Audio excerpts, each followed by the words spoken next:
All right, hello everyone. So this is the WGU RN to BSN program part 6. Sorry for the really long delay between videos, but work has been pretty busy lately, and we've been working on our lavender farm quite a bit, so hasn't left me a lot of time for either A, making a video, or B, schoolwork. But the good news is I was able to complete all my courses. I had everything turned in just about a week ago, and I had the results post on the 21st that I passed all the rest of my courses, so I'm totally done. It took a couple days for the official banner to show up on my WGU website, which was pretty cool. Kind of makes it feel much more official. It's just weird when you log in now, it doesn't let you go to courses or anything like that, because like you're done, you're a graduate, you don't need to access these things anymore. So it's kind of a cool feeling. But to kind of rewind a little bit, I think the last video I had finished part 1 of 361, which is the evidence-based practice stuff. So I turned in the second paper, and that went through just fine. And actually for the rest of my papers I turned in, I was a little surprised, but I didn't have any revisions needed. So I was pretty happy with that. After that, I had 493, which is the professional image and portfolio, which was actually not too bad to complete. For the professional image part of it, the one you have to make a proposal, I was a little concerned that because basically they want you to suggest a policy change for where you work of some type, and I wasn't sure how big they would want it to be. So spiderweb, sorry. So mine was a really simple one, and they were okay with it. It was basically we had a situation, because I work in the emergency department, so we had a situation a few weeks ago where the doctor ordered some bicarb in sterile water to be given to a patient, but we didn't carry the sterile water, and it wasn't pre-mixed, and it was night shift, which is what I work, so pharmacy wasn't available, because I work at a small hospital. And so the only place there's sterile water in our whole hospital is in pharmacy. So the ICU doesn't have it, the med-surg or ACU doesn't have it. So it took a bit of a delay in care before we kind of just decided just to slowly push regular bicarb and not use it as a drip. So that was basically my proposal. Kind of the main aspect of it was to have some sterile water in our department that we could use. Pretty basic. I kind of included an idea of saying, oh, I'm going to ask what else we might need, what other meds that might be commonly needed but unavailable during night shift between doctors and nurses. But yeah, the sterile water part was the main part of it, which seems super basic. Like, it's just sterile water. It's not like, oh, we need to implement this new schedule change that accommodates more people's schedules or anything crazy like that. But they were apparently pretty happy with it, and I actually did talk to our pharmacy about it, and it sounds like it's something that we can do without it being too difficult. So kind of cool. It was nice to actually go through the program and see something positive come out of it in my workplace. The other part of that is the portfolio. So in a previous course, I don't remember which one it was. I want to say 228, but I don't think that's right. You basically just create the shell for the e-portfolio. You just like go to the OneNote and you make like the 5 or so areas. You try to paragraph in each one. Well, this one you're basically expanding on everything and making it a little more in depth. And the whole rubric is there. And again, this is one that I was kind of expecting some revision needed on, but I basically just wrote a bunch of stuff and attached, because they want like certain papers and stuff or other items that you have completed to be added to each of the sections down below your text. But it was actually pretty easy. It definitely does help to have a template. So if you can find one online, I'd be more than happy to post a link to mine. If you guys are interested, I'll post a link to it and you can kind of see what it looks like and kind of get an idea of what yours might need to look like. So that wasn't too bad either. The only part of that took a bit to complete.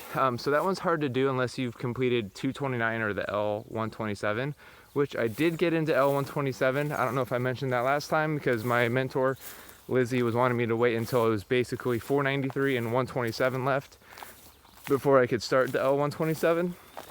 Because that's basically going to be your social media campaign and that's going to be part of the portfolio. Like a piece of it that you have to have done to complete the whole portfolio. So technically the second part of 493 is going to be the very last part of the whole program, essentially.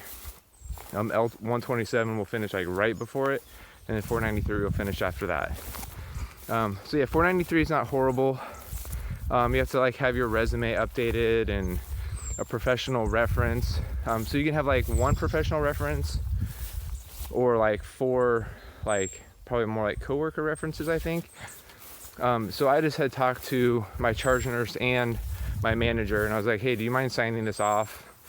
It's basically they like give you a score in a few areas. It takes them probably, a few minutes to fill out. It's really not anything much. And that's all you need for that. So that's pretty simple. And then also for the proposal part, you're supposed to submit that to someone like basically a supervisor kind of role. So you could use like a manager, house supervisor. I actually used my charge nurse for that and they were cool with it. I did ask my manager, but she was busy with all the corona stuff going on and all that, so she didn't have a chance to get it back to me by the time I turned it in. But my charge nurse did it and WGU was totally fine with it, which I was okay with. So yeah, so that got done and I was pretty happy with that. And then for L127, it's a lot like Sentinel City, except it's called Sentinel Town. It's basically a town in the Midwest somewhere, like Iowa kind of a place.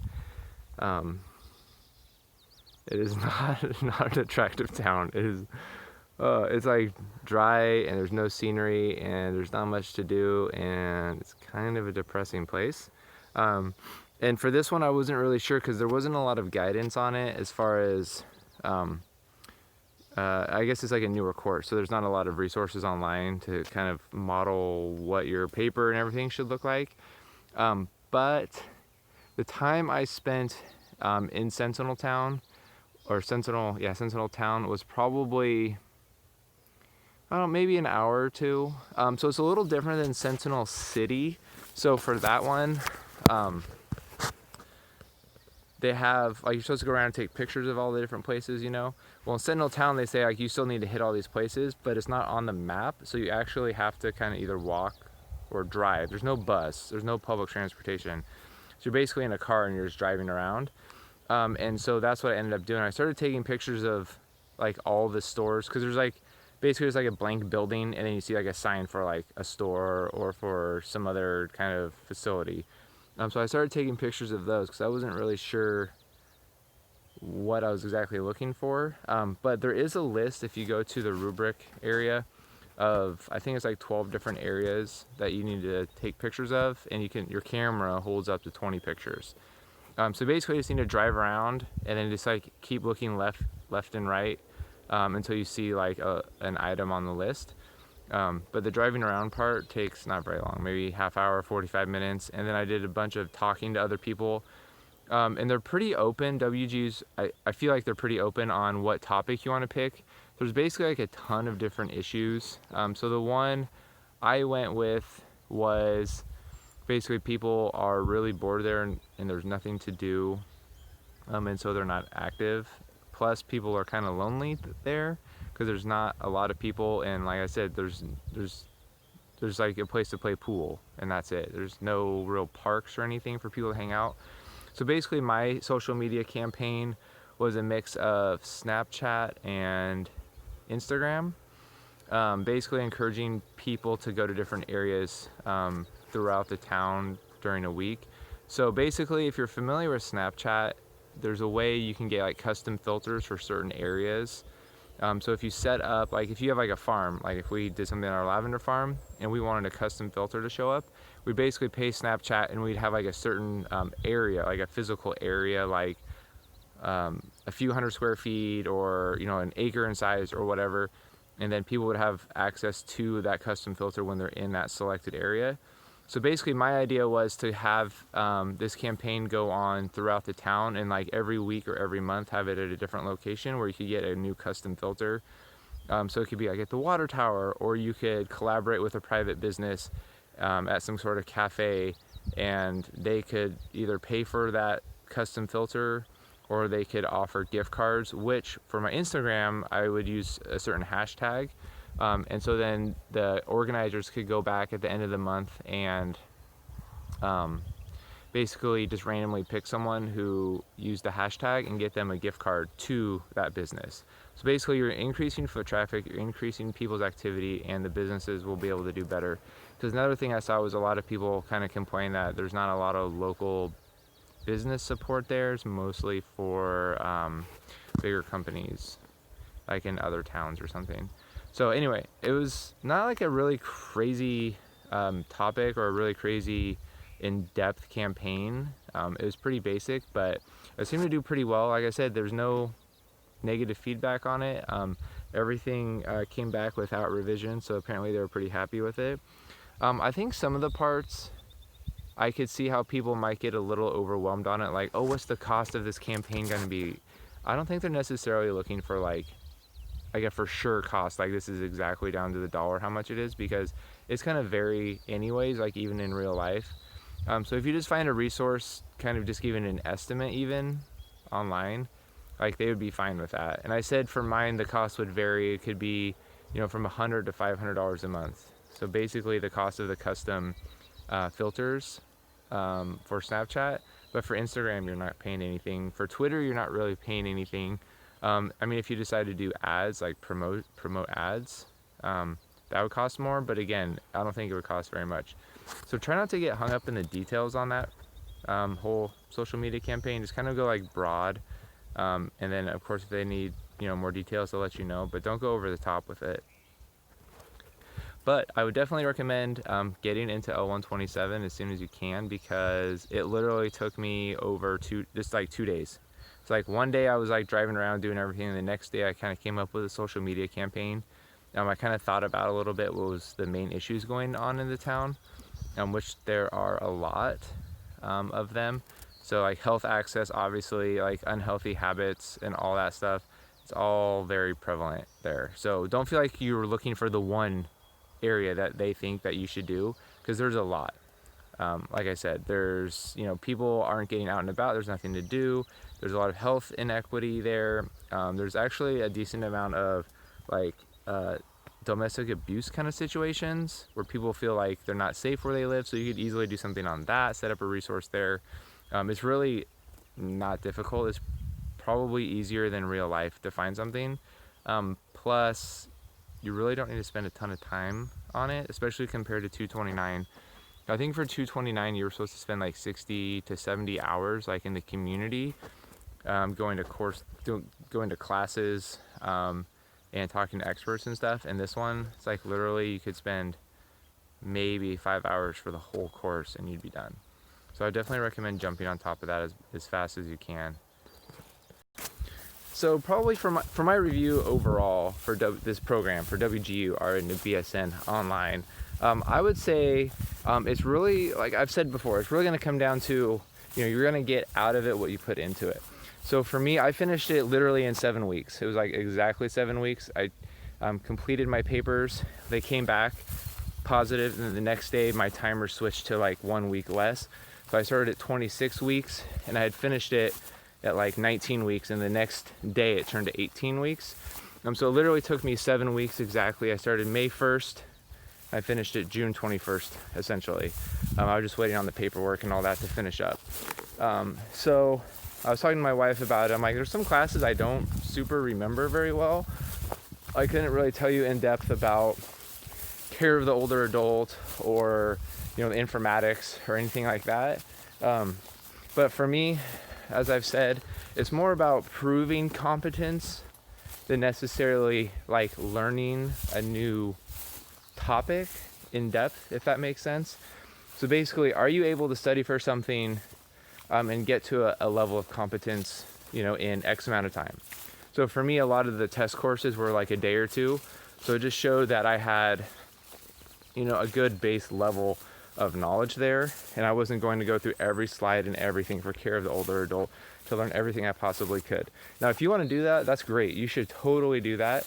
It's really what you're comfortable with, and that's really what's nice about the program, is it kind of tailors to what your needs and desires are to further your education from your RN degree. And for some people, depending on where you work, you know, you might not have experience to, you know, working with older people or working with technology or, you know, any other topic. So if you feel like you really want to round yourself out as a really good professional who has experience in lots of areas, like definitely take your time and go through all the courses. You could still easily finish the program, you know, in 2 terms if you want to go slow, or 3. And it's, even with that, it would still be cheaper than a lot of the other programs. There's other programs near where I live where it's anywhere from $20,000 to $35,000 for their BSN degree, and it's typically an 18-month program. So with WGU, it basically comes out to be about $3,500 a term. So even if it takes you 3 terms, that's still like $10,000, which is still super cheap compared to other programs. And even if you want to go slower, it's still cheaper. Or you can do it all in one term and go super fast, and it's basically $3,700. And for my place of employment, they offer to reimburse up to 75% of the program. And so for me, this whole program will end up costing me out of pocket just under $1,000. So super cheap, and I'll be getting the $1.35 per hour way sooner than if I had gone to another program. So if I started this program and another program at the same time, it would still be another 16 months until I'd be getting my $1.35 an hour raise. Versus with this program, I'm able to get that in basically a couple weeks. So I'm like way ahead. And this program will basically pay for itself in 400 to 500 hours. So